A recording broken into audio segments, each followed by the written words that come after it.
Deməli, salam bir daha axşamınız xeyir olsun. Biz keçən deməli mövzuda danışmışdıq. Prosperity Impact, yəni bir layihənin rifaha təsiri. Burada rifah, iqtisadi rifahdan da söhbət gedir, sosial rifahdan da söhbət gedir. Uzun müddətdə bir layihə, yəni hansı formada dəyər qatır. Və biz keçən dəfə danışdıq feasibility barədə layihənin. Və onun elementləri haqqında danışdıq. Bu gün isə business agility, yəni biznes çevikliyi buna belə deyək də. Bu agile sözü, agile idarə etmə sistemində belə bir project managementdə belə bir terminologiya var. Yəni bir layihənin hansı formada belə deyim ki, çevik olduğunu, dəyişkənliklərə qarşı necə adapte olunduğunu göstərir. Yəni müasir dövrdə tendensiyalar tez-tez dəyişir, texnologiyalar tez-tez dəyişir, qanun dəyişir, yeniliklər çıxır və bir layihə gərək elə formada idarə olunsun, elə formada təşkil olunsun ki, həmin o dəyişikliklərə tez adaptasiya ola bilsin. Bu dəyişikliklərdən çıxan imkanlara tez adaptasiya ola bilsin və onlardan yararlana bilsin. Və burada iki dənə alt başlıq var. Flexibility, optionality. Yəni flexibility sözünün özündə elə çeviklik, əsnəklik, flexible sözü var da ingilis dilində, hansı ki elastik. Bir də optionality də odur ki, müxtəlif versiyalara açıq ola bilməlidir bir layihə. İndi təbii ki, bu mən izah edəcəm nə deməkdir. Resilience-dəki bu möhkəmlilikdir, davamlılıqdır. Bir layihə davamlı olmalıdır həmin o dəyişikliklərə qarşı. Və indi onun elementləri haqqında bu gün danışacağıq. Deməli, birinci danışaq flexibility and optionality barədə. Nə yazıb? Birinci yazıb ki, bir layihə, mən görürsüz qara ilə da burada bold şriftlərlə vermişik. Interdependencies. Yəni bilirik ki, istənilən layihədə, istənilən prosesdə proseslər bir-biri ilə, funksiyalar, işlər bir-biri ilə əlaqəlidir. Yəni elə işlər var ki, onu görmək üçün digər işi sən bitirməlisən, sonra keçməlisən o birisinə. Yəni işlər həmişə paralel deyil. İşlər bəzən bir-birindən asılı vəziyyətdədir. Yəni məsələn, material gəlməlidir ki, biz işi icra eləyək, tikinti işlərini görək. Və yaxud məsələn, qazıntı işi aparılmalıdır ki, fundamenti tökülsün binanın. Və buna bənzər çoxlu misallar çəkmək olar. Deyir, əgər sən istəyirsənsə sənin layihən flexibility olsun, sən mümkün qədər, bacardığın qədər işlərin bir-birindən asılılığını aradan götürməlisən. Yəni bir işin dayanmağı digər işin də dayanmağına səbəb olmamalıdır. Məsələn deyirəm, materialda gecikmə var, amma bu materialla bağlı olan işlərdə gecikmə ola bilər ki, iş dayansın. Amma sənin digər işlərinə təsir göstərməməlisən, davam edə bilməlisən digər işləri. Çünki bax interdependencies nədir? Proseslər bir-birinə çox bağlı, əlaqəli olanda birini tamamlamamış digərinə keçmək olmur. Düzdür, adi bir ev remontu eləyəndə də belədir də, düzdür? Məsələn, santexnik işlərin görməmiş, kafelmeslak işini görmək mümkün deyil. Birinci bu olmalıdır, sonra bu olmalıdır. Və bizə tövsiyə bundan ibarət ki, sən mümkün qədər elə ki, işlərin bir-birindən asılılığını azalt. Bir-birindən asılılığını azaltdığın təqdirdə birində dayanma olanda sən o birisini davam edə biləcəksən. Və flexibility budur. Çünki müxtəlif səbəblərdən bu dayanma ola bilər. Hansısa qanun dəyişə bilər, texnologiya dəyişə bilər, təchizatda gecikmə ola bilər. Yaxşı. İkinci məsələ, keep project activities as small and as brief as possible to maximize the project ability to respond to change. Deyir ki, layihənin dəyişikliklərə çevik reaksiya verməsi üçün və bu prosesi sürətləndirmək üçün mümkün qədər bütün işləri xırda-xırda small and brief, yəni qısa və kiçik işlərə böl. Bax, ümumiyyətlə istənilən bir layihədə fərqi yoxdur bu layihənin konseptindən, növündən.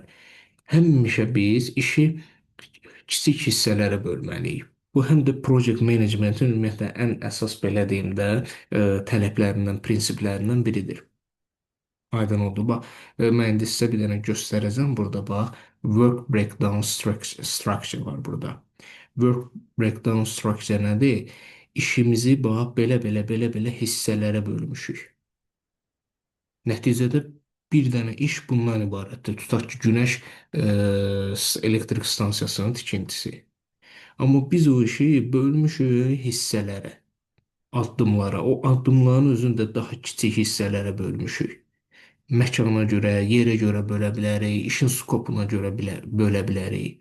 Belə olan halda biz həm bütün xəritəni görmüş oluruq, bütün işləri və həm də bir yerdə problem olanda bu digərinə dayanmağına səbəb olmayacaq. Məsələn, deyək ki, mən A nöqtəsində hansısa səbəbdən işdə dayanma varsa, digər işlərlə bağlı A nöqtəsində mən işimi davam etdirə bilərəm.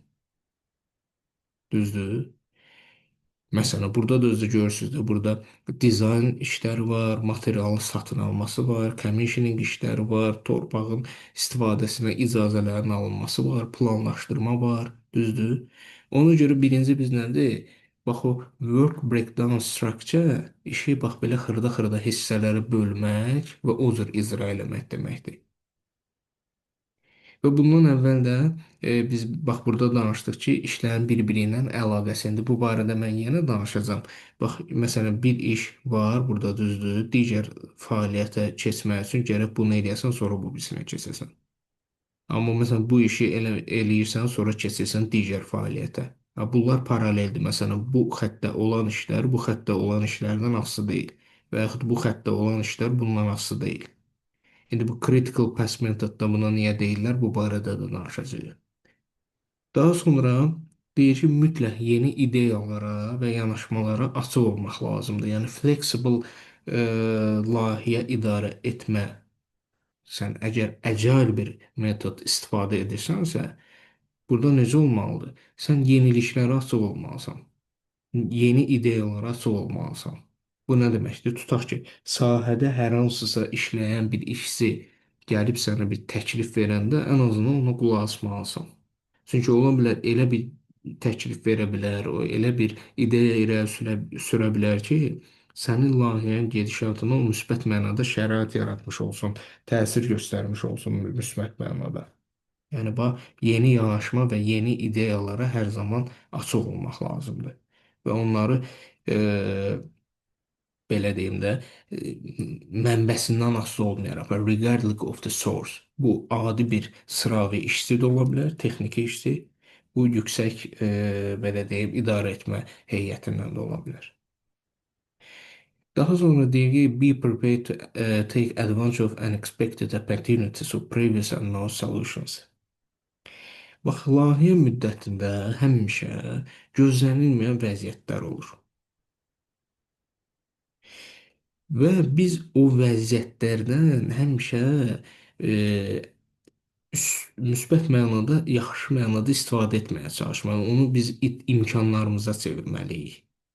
Məsələn, deyirəm də bir misal çəkim. Tutaq ki, elektrik xətti çəkiləcək. Bu xətt təsadüfən hansısa bir arxeoloji qazıntının və yaxud bir abidənin yanından keçir və yaxud üstündən keçəcək.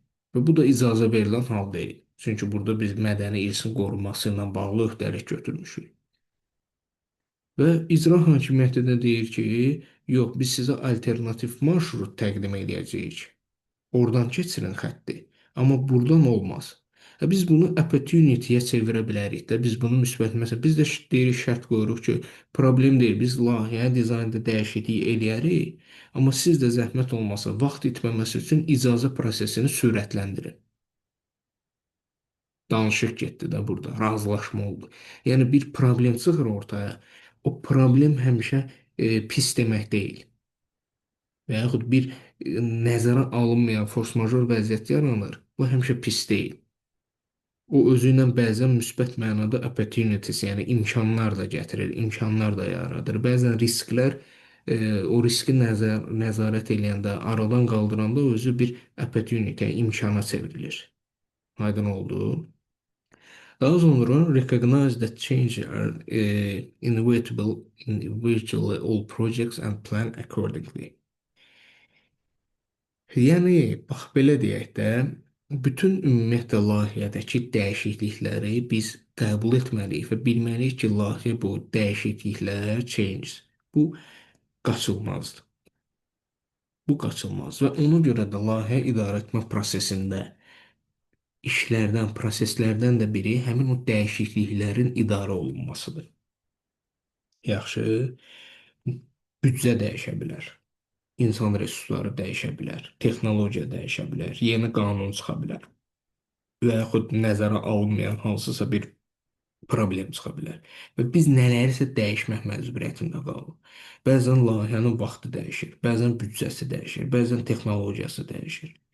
Bu dəyişikliklər, bu change-dir və tələb olunur ki, biz nə etməliyik? Emosiyalar hazırlamalıyıq. Management of change. Yəni dəyişikliklərin idarə olunması planı olmalıdır. Onun da özünün bir mexanizması var. O dəyişikliyin olunmasının justification olmalıdır. Yəni biz onu əsaslandırmalıyıq.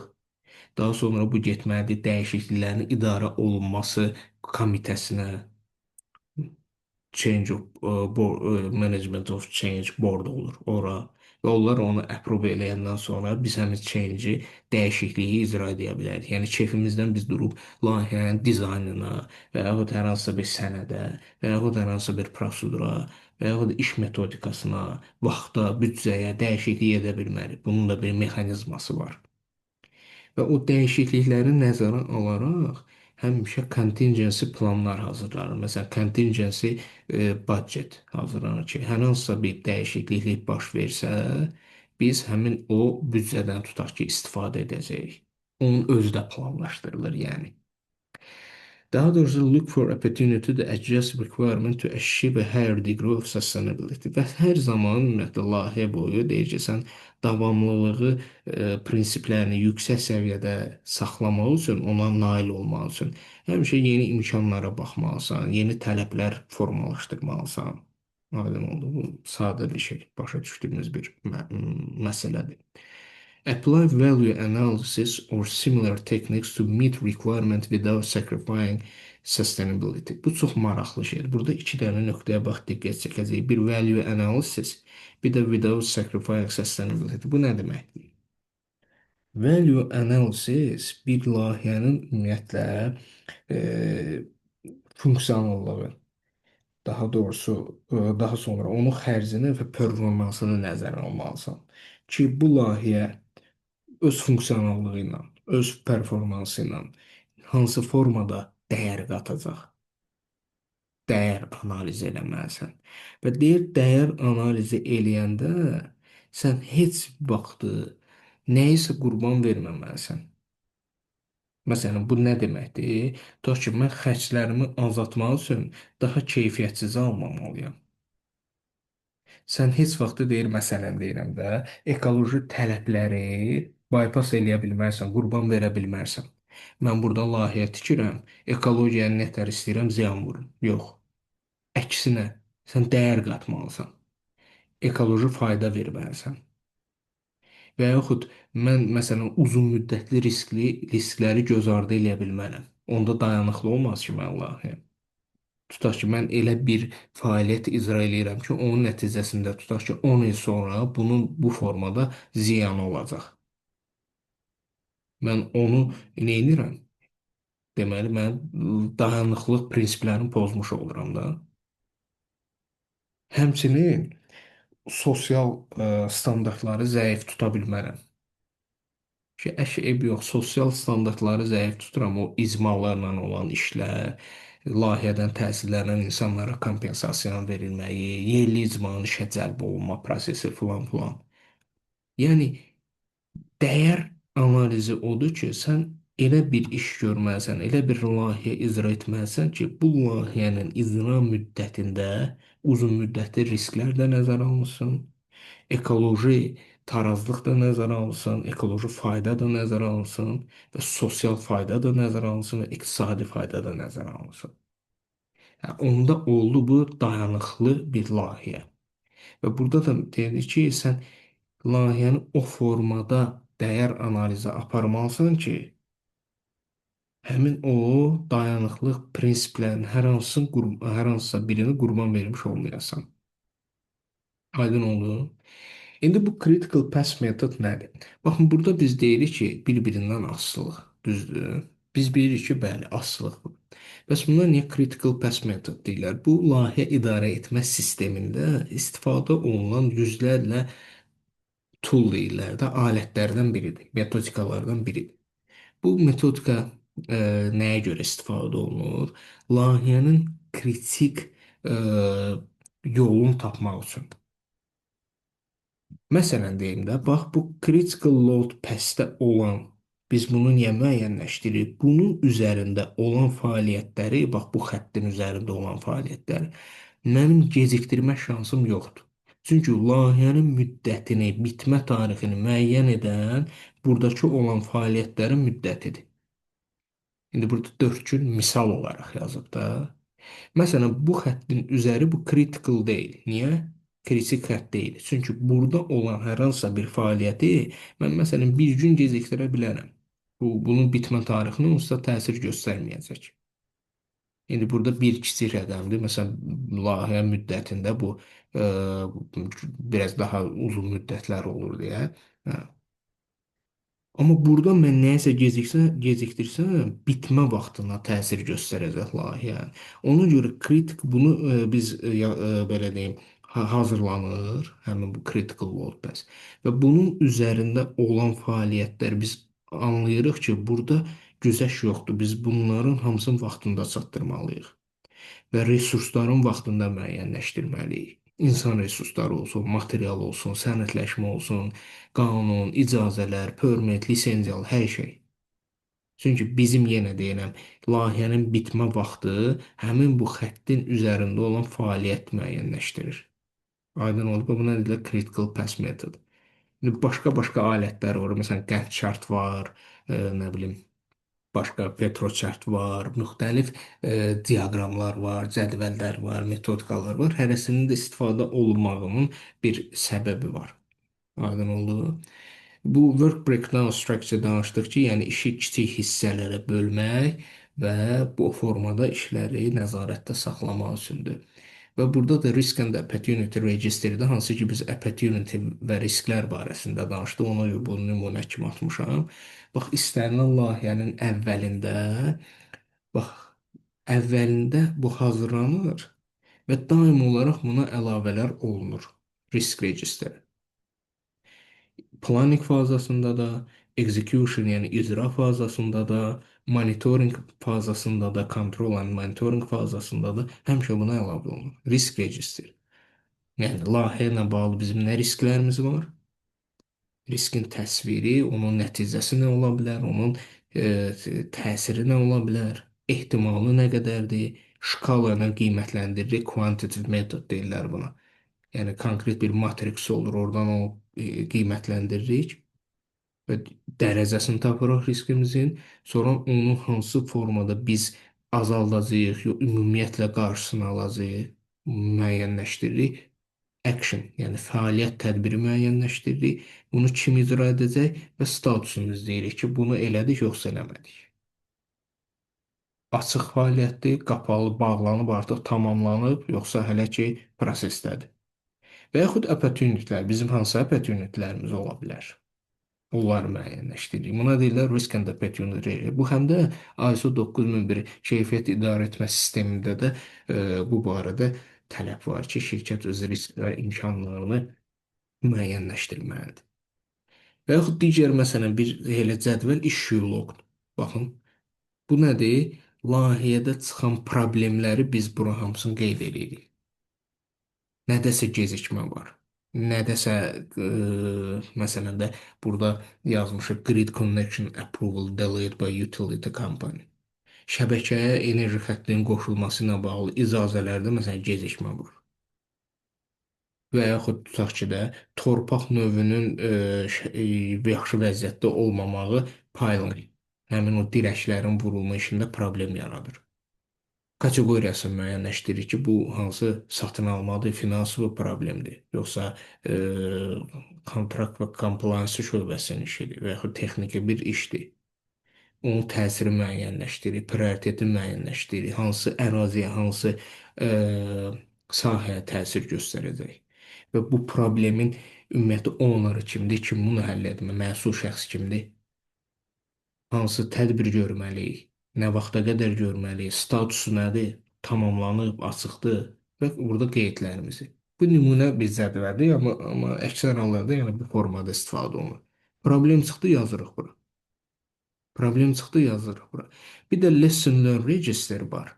Lesson Learn Registerdə bu əsasən ən əsas, bəli, proyekt müddətində execution monitoring fazalarında da istifadə olunur, amma ən əsası closing fazada. Yəni layihənin bağlanması, bitmə fazasında artıq bu cədvəldən biz daha çox müraciət edirik. Bu niyə? Çünki bizim artıq lesson learned, yəni çıxarılmış dərslərimiz var. İş viewlarımız, bax buradakı iş viewlarımız oldu. Ha. Bu iş viewların özlərini də biz bura daxil edirik. Belə deyək də, bu iş view problemin özüdür. Lesson note-da ondan çıxartdığımız nəticələrdir. Niyə? Çünki növbəti layihədə biz belə bir şeylə qarşılaşsaq, bunu necə həll edəcəyik? Ümumiyyətlə heç qarşılaşsaq yox, artıq planlaşdıranda biz nəzərə alacağıq ki, bizim keçən layihədə bu problemlərimiz var idi. Gəlin bunu elə eləyək ki, bu problemdə olmasın. Məsələn, bir layihədə kontraktda bir problem var idi. Layihənin ortasında başa düşdük ki, bizim kontraktor şirkətlə bağladığımız müqavilədə filan bəndlər çatışmır. Olsaydı nə yaxşı olardı. Bu birisi layihədə onu artıq birbaşa sallıq özümüzü müqaviləmizə, kontraktımıza. Yəni keçən layihədə tutaq ki, hansısa bir satın alma prosesində filan səbəbdən gecikmə olmuşdu. Bu dəfə satın alma proseslərində onu əvvəlcədən nəzərə alırıq. Buna lesson learned deyirlər də. Əvvəlki olan problemlərimizdən dərs çıxardırıq. Aydın oldu. Gördünüz, üç formada cədvəldir. Layihədə istifadə olunur, hərəsi bir fazada istifadə olunur və hərəsində özünün məqsədi var. Aydın oldu. Resilience nədir? Yəni davamlılıq. Burada çox qəliz deyil. Bunu da izah edeyim. Bu nədən ibarətdir? But they identify critical function and processes and the resources required to support them. Deyir, istəyirsənsə sənin layihən möhkəm, dayanıqlı, yəni nəyə, dəyişikliklərə qarşı, baş verən hər hansısa bir force majorlara qarşı davamlı olsunsa, sən mütləq mənada kritik funksiyaları, prosesləri və resursları bu müəyyənləşdirməlisən. Hansı ki, o critical load testdə danışanda bu barədə dedik. Yəni, məsələn deyəndə, bax, nə olsa mənim layihəm dayana bilər. Daha doğrusu, hansı prosesdə problem yaransa mənim layihəmə təsir göstərə bilər. Hansı resursum çatmasa mənim layihəmə problem göstərə bilər. Və yaxud hansı key personal deyirlər də, key staff, hansı kritik vəzifəni icra edən insanlar olmasa mənim layihəmdə gecikmə və yaxud problem baş verə biləcək. Resurs deyəndə burada təkcə mal, material, avadanlıqdan, yerdən söhbət getmir, əşyadan söhbət getmir, həm də insan resurslarından da söhbət gedir. Məsələn, layihədə icra olunmasında tutaq ki, kritik stafda olan insanlar var da. Düzdür. Məsələn, texniki şöbədən mühəndislər ola bilər, bu elələri ola bilər ki, o səviyyəli adamı tapmaq çox çətindir. O işçini tapmaq, onu gətirmək, onu işə götürmə prosesi, hələ bu xarici bir layihədirsə, başqa bir yerdən gələcəksə bu işə götürmə prosesi aylar çəkə bilər, 2 ay, 3 ay, 4 ay. Onun gəlməyi, yerləşməyi, işə adopt olunmağı, axı layihənin də bir müddəti var, gedir. Ona görə əvvəlcədən sən bütün o kritik resursları, kritik prosesləri müəyyənləşdirməlisən. Gördünüz? Növbəti nədir? Develop and implement a project continuity plan to ensure that project work continue. Project və yaxud buna business continuity plan da deyirlər. Yəni, layihənin davamlılıq planı. Yəni, hər hansısa bir force major vəziyyət baş versə, Burada istənilən fors major vəziyyətdən söhbət gedir. Bu hər hansısa bir texnoloji qəza prosesi ola bilər, bu hər hansısa bir təbii fəlakət ola bilər, bu hətta ə, dövlətdə baş verən problemlər ola bilər. İstənilən bir vəziyyət. Sən bunu planlaşdırmalısan əvvəlcədən ki, belə bir şeylər, ssenarilər baş versə, mən biznesimi və yaxud layihəmin davamlılığı necə təmin edəcəm? Bunu müəyyənləşdirməlisən. Bu plan. Məsələn, orada da ssenarilər olur da, tutaq ki, zəlzələ olsa, vəlvələ olsa, sel olsa, daşqın olsa, təbii fəlakətlərlə bağlı tutaq ki, və yaxud hansısa bir qəza baş versə, yanğın olsa, partlayış olsa, və s. və axır və hamısını sən planlaşdırırsan ki, belə olsa belə olacaq, belə olsa belə eləyəcəm. Planlaşdırırsan əvvəlcədən. A planı, B planı, C planı. Niyə? Həmin o layihənin davamlılığını təmin etmək üçün continuity. Aydın oldu. Test the project continuity plan periodically throughout the project and update the continuity plan as needed. Yəni sən bu yazdığın planı da müəyyən vaxtdan bir test eləməlisən. Yəni ssenarilər üzərində drillər, məşqlər keçməlisən və onu update eləməlisən ki, nələrsə dəyişir və sənin bu planın həmin o dəyişikliklərə uyğundur yoxsa yox. Burada yenə deyirəm, qanun dəyişə bilər, texnologiya dəyişə bilər, iş prosesi dəyişə bilər. Düzdür? Ona görə sən həmişə onu gözdən keçirməlisən. Ümumiyyətlə sizə bir şey deyim də, sənədlər hamısı istifadə olunan işdə, prosesdə, layihədə istənilən bir sənəd. Bu insan resurslarla bağlı olan prosedur planlar ola bilər. Bu əməliyyatlarla bağlı olan planlar ola bilər, prosedurlar, təlimatlar ola bilər. Bu istərsə sağlamlıq əməyin təhlükəsizliyi ilə bağlı, keyfiyyətlə bağlı, bütün nə qədər ki departamentlər, funksiyalar var, onların işlərinin icrası ilə bağlı müəyyən sənədlər toplusu var. Və o sənədlər toplusu zaman-zaman onlar hamısını eləyir, update, yəni yenidən baxışdan keçirməlidir, revise olunmalıdır və yenilənməlidir. Bu hətta şirkətin məsələn siyasətləri başda olmaq şərti ilə, şirkətin illik məqsədləri daxil olmaq şərti ilə, şirkətin hətta o bayaq risk registrdən danışdıq, layihənin hamısı müəyyən vaxtdan bir baxışdan keçirilməlidir. Nəyə görə? Bunun başlıca səbəbi odur ki, hər zaman dəyişikliklər var və sən o dəyişiklikləri nəzərə almalısan. Bu dəyişikliklər də müxtəlif istiqamətlərdə ola bilər. Mən təkrar-təkrar bunu deyirəm, çünki vacib məsələdir. Qanunla bağlı dəyişikliklər ola bilər. Özünüz görürsünüz də qanun həmişə dəyişir. Ona görə hər o işi icra eləyən rəhbər heyətdə olan adam, onlar ümumiyyətlə o qanun prosesini izləməlidirlər. Şirkətdə hüquq şöbəsi olur, şirkətdə keyfiyyət şöbəsi olur, şirkətdə kontrakt tender şöbəsi olur. O qurumlarda işləyən insanlar, o departamentdə, o funksiyalarda çalışan insanlar o qanunla bağlı olan prosesləri daha çox izləməlidirlər ki, birbaşa onların işinə təsir var. Həmçinin bu əmək təhlükəsizliyi şöbəsi də müəyyən aktlar, müəyyən qanunlar, müəyyən qanunla müəyyənləşmiş qaydalarda zaman-zaman dəyişikliklər olur və yaxud yenisi çıxır və yaxud bir əvəzlənir digəri ilə. Və ona görə sənin də istənilən halda sənədin, təlimatların, prosedurların sən özündən yazmırsan da onu, düzdür? Hansısa qanuna, qaydaya refer eləyirsən, yəni istinad eləyirsən. Və istinad elədiyin qaydada dəyişiklik varsa, sən öz sənədində artıq bunu nəzərə almalısan. Aydın oldu. Hə, bu da bir məlumat ki, yadınızda saxlasanız yaxşı olar. Aydın oldu. Yəni ümumiləşdirək, mən bu gün çox uzatmaq istəmirəm. Bax bu cədvəllər haqqında danışdıq. Bunu bir dənə özünüz gözdən keçirib, biraz da internetdə araşdırma eləyəsiniz. Sizə tam aydın olacaq söhbət nədən gedir. Həmin bu sözləri də qeyd eləmişik bura ki, siz bunlarla search edib bir daha üstündən keçəcəksiniz. Və biz danışdıq o business agility, yəni o çevikliyi və business flexibility-nin özünü də biz əsnəklik, çeviklik kimi tərcümə edə bilərik. Yəni biznesimiz nə dərəcədə adapt ola bilir yeni vəziyyətə, dəyişikliklərə, yeni trendlərə. Hə, bəs və bu barədə danışdıq. Və burada da bax həmin bu sözlərə fikir verin ki, biz qara ilə, boltla işarə eləmişik, aydın oldu və bu ən sonuncu məsələdir. İstənilən layihədə həmişə o layihənin dəyər analizini eləmək lazımdır. Ümumiyyətlə bu layihə icra olunur. Bu nə dəyər qatacaq?